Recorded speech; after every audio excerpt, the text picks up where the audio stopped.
The prologue starts with our protagonist, Jiang Bai, running from a casino after winning a huge amount of money. But life has other plans for him, and he soon gets struck by a truck. But he doesn't die and instead wakes up in a different world with memories he has no recollection of. Just then, a voice calls out, and he is surprised to see his old self talking to him. Jiang Bai was in a high-risk casino in Macau and had just won millions, but the boss doesn't understand the meaning of fair play and demands he gives the money to him. But Jiang loves his money more than anything and will not part from it easily.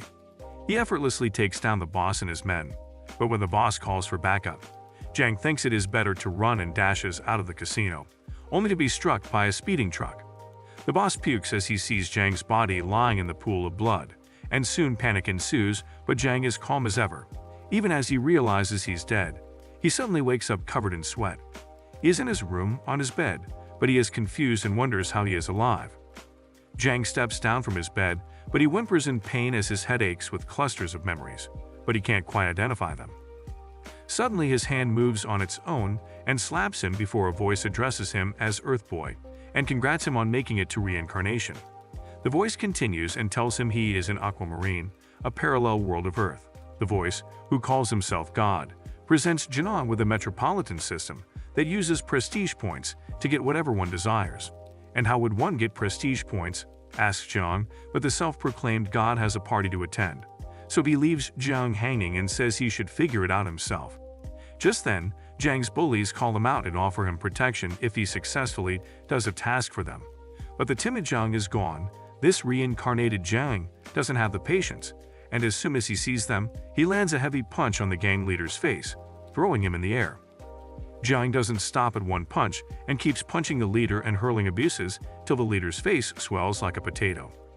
His men try to stop Jiang, but seeing how furious he looks, they decide it is better not to butt in. Once Jiang is tired of punching, he asks them to run and go to whoever their boss is, and mistaking them for the underworld, he throws a challenge for their boss. As soon as the bullies hear underworld, the blood drains from their faces and they run for their lives, thinking Jiang is from the underworld. Just then, a message congratulates him on his first victory, which has rendered him 5 prestige points.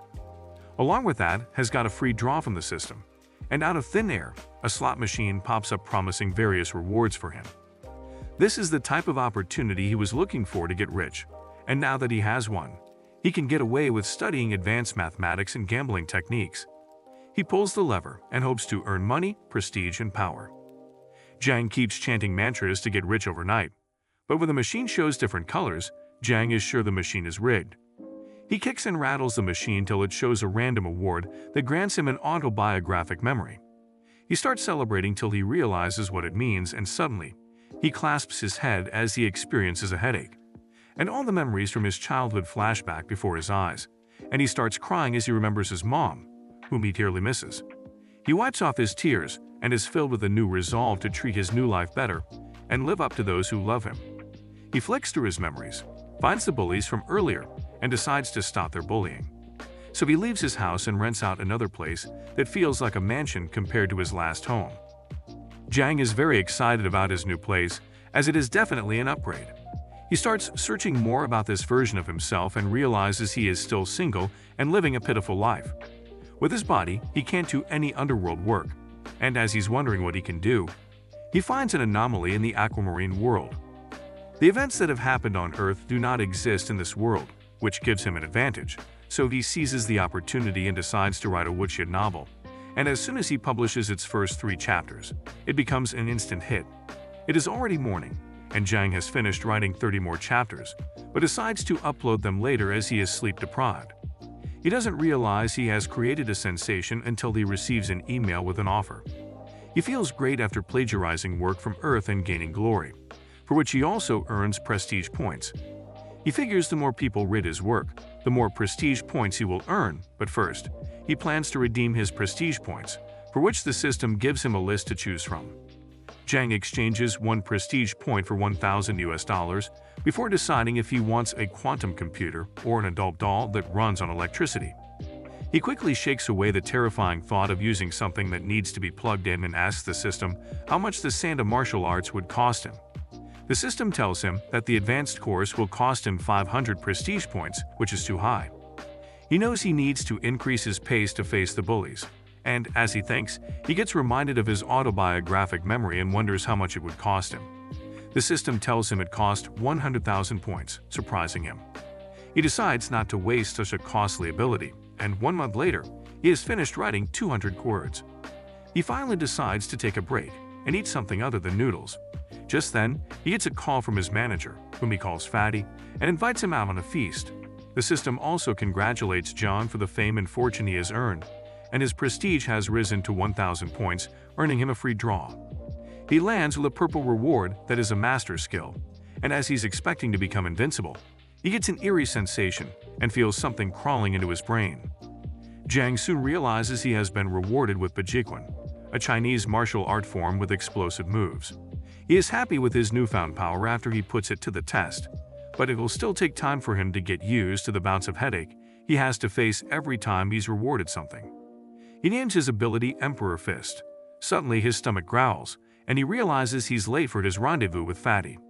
He decides to meet him some other time and heads out to have food. As he walks towards the elevator, a gorgeous woman struts in front of him and tries to ask him if he has seen any suspicious people there. But Jiang couldn't care less and asks her to move as she's blocking his way. The woman looks dumbfounded because this is probably the first time someone has ignored her like that. So she runs to the elevator and presses her body against his, and in a seductive manner introduces herself as Yo Wei. She asks if he's new there, but Jiang tries to get his way out of there as he knows beautiful women like her always tend to bring trouble, and just as she takes his hand, forcing him to come along with her, Jiang hears someone roaring Yo's name and asking about him, and that's when Jiang knew he is in trouble. To Jiang's horror, Yo replies that he is her boyfriend. She adds that she never loved him and he should leave them alone. The guy looks mortified and says he'll never give up on her before he turns to leave. Jiang is pleased he didn't have to do anything, but Ya seems tense about something. Jiang is nonchalant, as right now, all he can think of is food, so he excuses himself and eats to his heart's content. Suddenly his phone rings and Brother Lee from the other side screams his lungs out into Jiang's ears. He asks Jiang where he is because when he went to Jiang's place, his place had been turned topsy-turvy, and he also heard some dangerous people were looking for him. Jiang pays for the food and heads back, and on the way he meets Lee, who tells him that Song Yi's men and more than 20 thugs are waiting for him. He advises Jiang not to go back.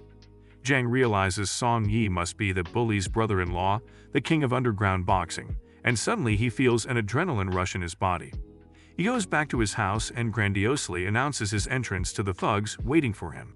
Song Yi catches Jiang's eyes, and Jiang calls him an old man before asking what he can do for him. The apartment manager interferes and chides Jiang for talking to the young master in such a condescending tone. But Jiang is far from backing off. In fact, he pours himself a glass of wine and makes fun of the bully who ratted him out after he got beaten up by Jiang. Song Yi likes Jiang's confidence and challenges him to defeat 23 of his thugs, and then he might let Jiang go. Jiang adds fuel and invites him to be the 24th. But Song Yi isn't so naive as to get affected by a kid's words, and suddenly the thugs attack Jiang. One by one, Jiang takes down all 23 of them and is ready to face Song Yi.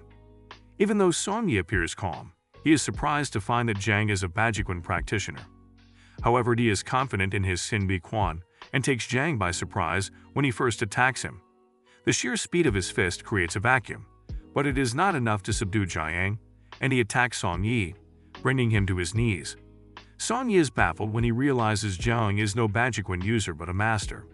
Soon an epic battle between the two martial art experts, and such is their speed that they leave shadows of their movements, which makes an ordinary viewer think they are many in numbers.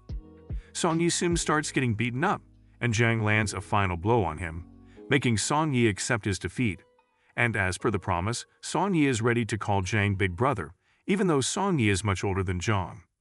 Seeing Song Yi's humbleness, Jiang confesses he is not part of the underworld, and to his surprise, Song Yi also admits he has never committed any petty offenses, let alone being a leader of thugs.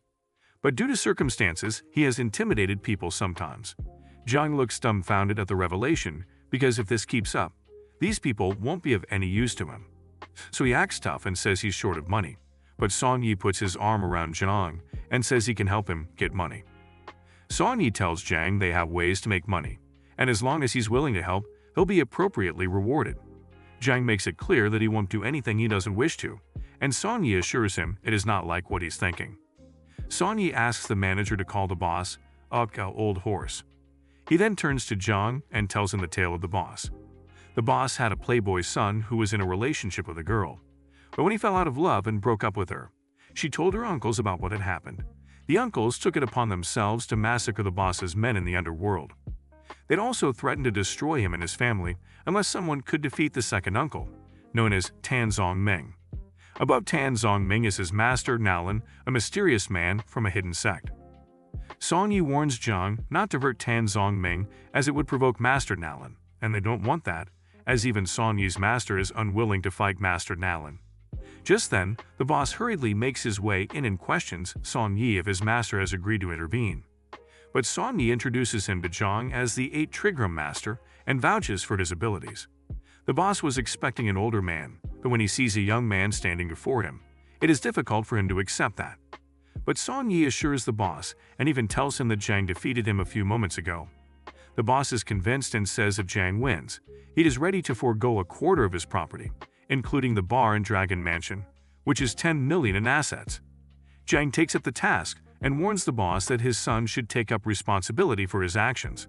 But for some reason, Song Yi takes him away so the boss can't hear Jiang's upright words. Nevertheless, Jiang is ready to face Tan Zong and his master. The three men visit Tan, and the boss once again tries to negotiate and promises to let his son marry his niece if he puts an end to the rivalry between the two groups. But Tan doesn't budge and mocks Song Yi for bringing a young man to fight him. Jiang takes it upon his ego and rudely challenges Tan, but he's in for a surprise when Tan lands a kick on Jiang at lightning speed. Jiang quickly recognizes the spring leg technique and matches it to his speed. Not only that, but Jiang also manages to change the flow of Tan's rhythm, astonishing Tan. After many fists and kicks, Tan loses concentration for a second, giving Jiang a window to blow the last punch at Tan. Tan coughs up blood as he recovers from that blow to his face. Suddenly, his men pull out their guns, and one of them is about to shoot Jiang when Tan subdues him and yells at him for tarnishing his image in front of a worthy opponent. Tan apologizes for that behavior and requests him to forgive the audacity of his men. The boss says he's just there to solve the problem, and Tan agrees and gives written consent to not cause any problems in the future for the boss. He also recognizes Jiang as a friend. They soon leave, and the boss takes them out to celebrate their victory over some drinks. At that moment, the system notifies Jiang that he has earned impressive points for defeating Tan and 1500 bonus prestige for the difficulty of the event. The system further alerts him of friendship points, which are awarded on the basis of the fame of the person, and because of his friendship with Song Yi, he will be provided with 23 prestige points daily. The next day, the boss transfers the promised property in Jiang's name and also gives him a car. Jiang gets a call from his manager Fatty about the publisher, but Jiang entrusts the task to him, and once he's done, the boss and Song Yi can't help but ask him if he's the famous author of the book that is already a hot deal in the market. Jiang humbly says he is the author, but he doesn't have the inspiration to write, so he shares his desire to do something else.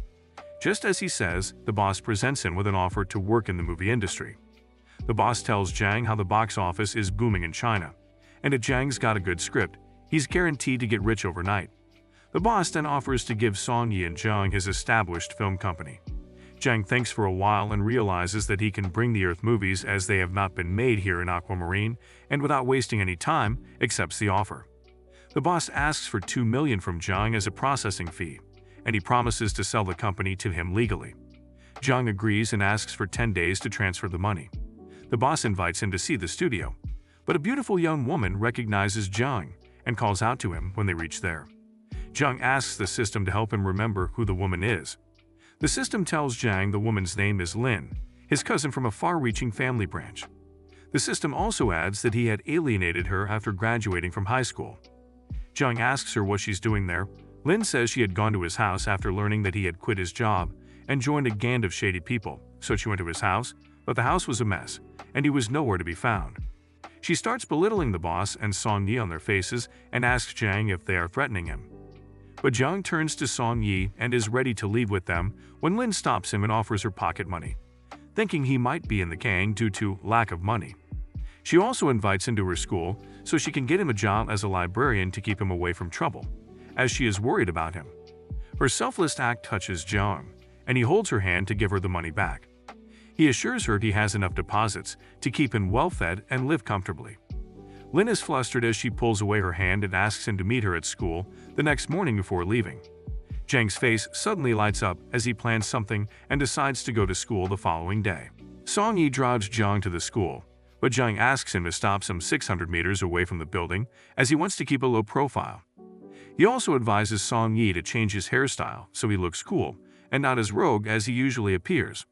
As he approaches the gate, Lin meets him at the entrance and offers him her breakfast, saying she is not hungry. Jung can't help but notice how humble she is. All the women's staff is excited to see a handsome librarian and chit-chat among themselves about approaching Jung. By lunchtime, Jang has read many books as he feels he should soak up as much free information as he can, and Lin is surprised to see he's already read many books. She came by to give him a lunchbox she picked for him. Jung asks her if she deliberately bought the lunch for him, and Lin, lost in her thoughts, says yes before realizing what she just said, and she runs out embarrassed, yelling that it was not intentional.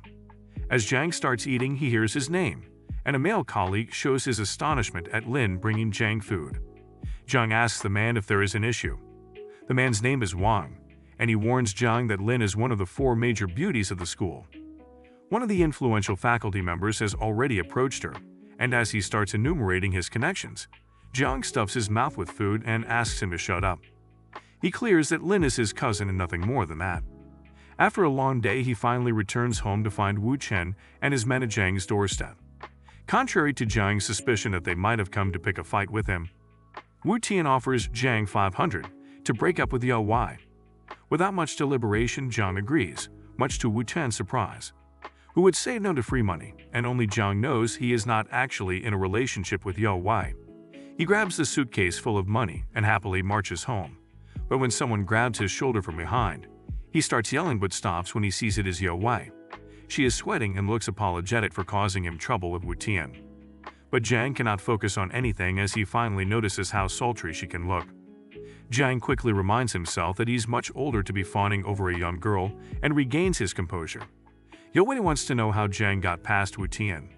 Jang confesses Wu Tian bribed him with 500 to leave her alone.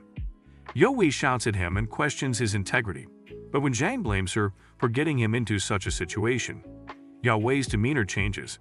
She says since he used her status to gain the money, it should be divided between them and asks for 400k.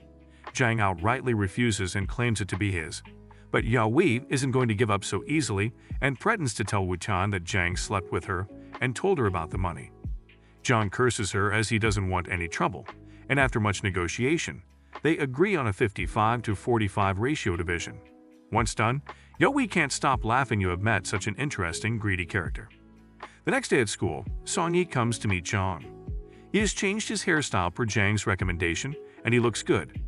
He even blushes when Jang compliments him and changes the topic by asking him when he'll come back to the underworld as people have started talking about him. He also asks for a new name of the production company, and Jang recommends Dragon Film. When Song-yi starts questioning Jang's purpose for staying in the library for so long, Jang thinks it is time for Song-yi to leave, but they get interrupted by Jang's cell phone. Jang picks up the call, and it is from Lin's roommate, who informs him that Lin has been taken by Zhang, the school scum who is after Lin. She warns Zhang that Zhang is bad news as he has done terrible things outside the school and has a terrible reputation. Jang grabs his jacket, and as he leaves the school, he asks for an address. The roommate tells him Zhang has taken Lin to the Marriott Wine Hotel. At the hotel, Zhang is forcing Lin to have lunch with him when Zhang barges in, breaking the door open. Zhang gets furious and orders his men to take care of Zhang and Song-yi. And these two men soon get surrounded by men with guns and various other dangerous weapons. Zhang provokes Zhang by referring to Lin as a piece of meat that he wishes to devour, enraging Lin. She calls him shameless, but Zhang couldn't care less and blames her for igniting such feelings in him for looking so beautiful. Zhang then signals his men to point their guns at Zhang and threatens to eliminate him if Lin doesn't listen to him and resists his advances. Seeing her cousin's life in danger, Lin asks him to stop and agrees to sleep with him. Zhang crosses the line when he asks Lin to undress in front of everybody. Lin has no choice, and with tears rolling down her cheek, she slowly starts removing her clothes amidst Zhang hurling profanities. He gets distracted by Zhang's voice, who asks Lin to close her eyes and not open them no matter what, as something terrible is about to happen. Jang holds a menacing look and attacks one of the men holding a gun, and Song Yi grabs it before anybody can do anything. He then takes down another man and warns that if anybody moves, he will put a hole in his head. Jang gets perturbed and warns his men to eliminate the two men, or they'll have offended his dad, the gang leader. The men seem a bit hesitant since Song Yi has a gun, so Jang orders them to attack the men from both sides. As they do, Song Yi fires at them, ending the lives of the men who attacked him and injuring the rest. Now, with only Zhang left, Zhang walks toward him to take care of him. He kicks and punches Zhang, leaving him bleeding from various places. He then grabs Zhang's hand and squeezes his fingers till they all break, and he squirms in pain. Zhang warns him that even his dad won't be able to help him. Zhang asks Song Yi to take Zhang away while he takes off his jacket and covers Lin with it. Song Yi kicks Zhang and brutally escorts him away. Zhang doesn't let Lin open her eyes and helps her find her way out so she doesn't see the bloody mess. On their way out, he tells one of the injured men to relay the message to Zhang's dad that he will be sending back his disabled son. Once outside, Song Yi can't contain his excitement and tells Zhang that he has tied Zhang in the warehouse for his dad to find. Lin is worried for Zhang as Zhang's father sounds dangerous and proposes they go back to their hometown to hide till everything settles down. But Zhang is not done with them and says he's going to destroy them for what Zhang did.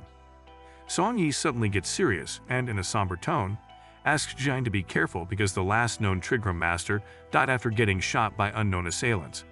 But Zhang assures them he has his ways and asks Song Yi to send Lin somewhere safe as he needs some time to prepare. Once they're gone, Zhang lights a cheap cigarette and admits to himself how nervous he is because he doesn't have a plan. The man in question is too powerful and has some 300 professional snipers and ex-military personnel working under him. He realizes he doesn't stand a chance if there is a direct confrontation. As if deciding something, he calls the system to give him a draw. He plans to win something big as his life depends on it, but when he looks at the screen, his cigarette falls on the ground, and he holds a bewildered expression as he wonders if his life is over. After getting the scare of his life, the system presents him with a second draw, and explains that with the amount of prestige points Zhang owns, he can make a preliminary draw twice. Grateful for a second chance, Zhang is sure not to waste it. Meanwhile, an unknown man is talking to his grandfather, Zhang Changjiang, about a meeting with a party at the Hexang waste factory, and they are asked to bring as many men as they can. Changjiang looks confident as he has invited several national masters. Somewhere another man kneels down before Zhao Yi and tells him that Changjiang has gathered more than 200 men. Zhao Yi calls the man kneeling Wang and warns him that things are not what they seem superficially, because Master Nalin's decision to leave Zhang alone indicates something big. He calls Changjiang a fool because Changjiang has also summoned him to help him fight, but he knows well that if he does, it will negatively impact Zhao's business. He asks Wang to relay to Changjiang that Song Yi is involved with Zhang, as he knows Song Yi's master, and that man owes Zhao a favor. Zhao is looking forward to seeing how Zhang fares in this test, and if he succeeds, he might get involved. In the mountains, Song Yi's master is planning to head down to the city after spending much time in the mountains training. He is concerned about his disciple and wonders if Song Yi knows what he has got himself into. At the Hexang waste factory, Zhang lies crying and whimpering in pain while Zhang, Song Yi, and their men wait. Finally, Changjiang arrives, and Zhang cries for his dad to save him. Changjiang is horrified to see his son crippled. From behind, an older man walks out of the shadow, and he seems to know Song Yi's master. He asks Song Yi to go back to him. Song Yi recognizes the man whose name is Zhao Shilong. He has been fighting with Song Yi's master for almost a lifetime. In a fraction of a second, he reaches beside Song Yi and lands a hard kick on him. He then holds his head and makes him bow, supposedly to teach him how to respect elders, and then punches him, knocking him out. Zhang steps in to fight Zhao, but Zhao is extremely fast on his feet. In no time, Zhang catches up to Zhao, and they both start fighting at such great speed that it is difficult to keep track of their movements with naked eyes. Song Yi soon gains consciousness, and he gets up to light a cigarette and flips Zhao as he knows very well Zhao is no match for Zhang, and as he predicted, Zhang lands a death blow on Zhao, knocking him out of his senses. Song Yi challenges Changjiang to send whoever he has got with him, but Changjiang has different plans, and after cursing them, he orders his men to shoot them. Zhang and Song Yi find themselves surrounded by armed men. Chang Jiang orders Zhang to let Zhang go, but Zhang doesn't show any mercy and orders his men to cut Zhang, and a man stabs Zhang's hand, making him wail in pain. Chang Jiang shivers in anger and asks Zhang if he has a death wish, but Zhang corrects him and says he knew Chang Jiang wouldn't let him go, so he was prepared to die from the start, and even now he can sense the sniper is waiting for Chang's orders. With his anger off the charts, Chang orders the sniper to shoot Zhang, and as the sniper does, Zhang pulls out a God of War card and activates it. Before the bullet can hit Zhang, he vanishes, and the bullet hits the ground. The sniper looks for him, but unbeknownst to him, Zhang stands behind him. While everybody looks for Zhang in the building, Zhang throws the sniper from the glass roof into the building. Chang is baffled to see Zhang on the roof. He is enjoying his newfound powers and uses them to land on Zhang. As the people try to understand what just happened, Chang whimpers, covering his face and asking his men to shoot Zhang before he gets him. Suddenly, the bullets seem to be raining on Zhang, but they do not affect him, as he uses his bare hands to disable and catch all the bullets. Chang's men soon realize Zhang is no ordinary person, as what he's doing is not possible for humans to do it. Chang calls Zhang an alien, and Zhang outrightly rejects that role and calls it lame. He then takes a serious stance and says he'll give them 3 days to compensate and provide him with a satisfactory solution, or else he'll wipe out the existence of Chang's family from the face of the earth. Many men start cheering Zhang's name and promise their utmost loyalty to him. Amid the cheering, Zhang thinks of what happened a few hours ago that changed the whole trajectory. He drew a random reward that granted him the God of War card, which makes the user of that card invincible for 30 seconds, with no after effects, exactly what Zhang needed at that point in time.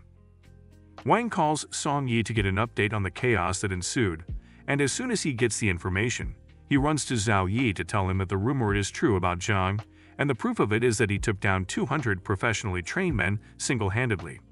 Zhao believes another dragon is born and wishes to meet Zhang in person.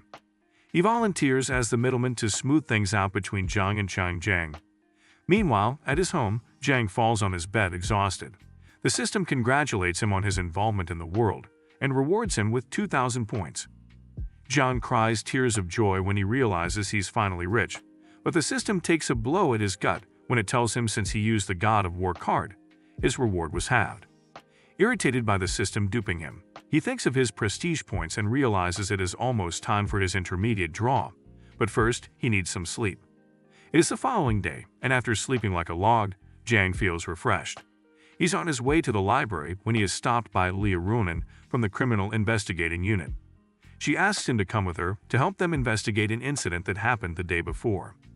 Zhang confidently mentions that he was sleeping the entire day, but Liu loses her composure with him and tells him that a dozen people died because of him and he'll be charged with murder. Liu's partner warns him not to provoke Zhang. He's scared Zhang might hurt them, as the rumor has it that Zhang defeated 200 men all by himself. Zhang questions Liu if they have evidence against him, indicating he eliminated those men, and even if they do, how are they going to catch him? He then steps close to Officer Liu and makes her heart skip a beat before he turns and leaves. He also teases her by giving her a backhanded compliment.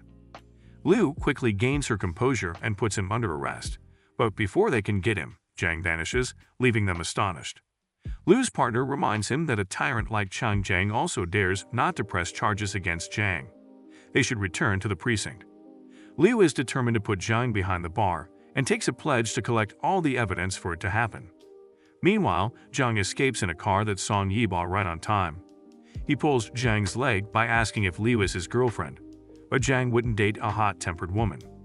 Song Yi then tells Zhang that Zhao wants to have a meal together with Zhang and Chang Jiang. Zhang notices Song Yi addressed Zhao very respectfully and asks who he is. Song Yi tells Zhang that Zhao is the hidden dragon, the real owner of Tiandu City and the true underworld lord.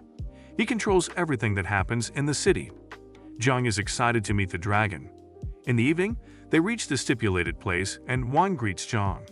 He shows Zhang the way to where Zhao is waiting for him. Zhang cannot shake off the uneasiness he feels as he makes his way in. Song Yi is surprised that Zhao sent Wang to greet them and presumes Zhao must be very impressed by Zhang, which is why he is giving them special treatment. As they enter the hall, Zhang is surprised to see many elite members along with Zhao. Zhao welcomes Zhang and, with much effort, gets up to shake hands with him.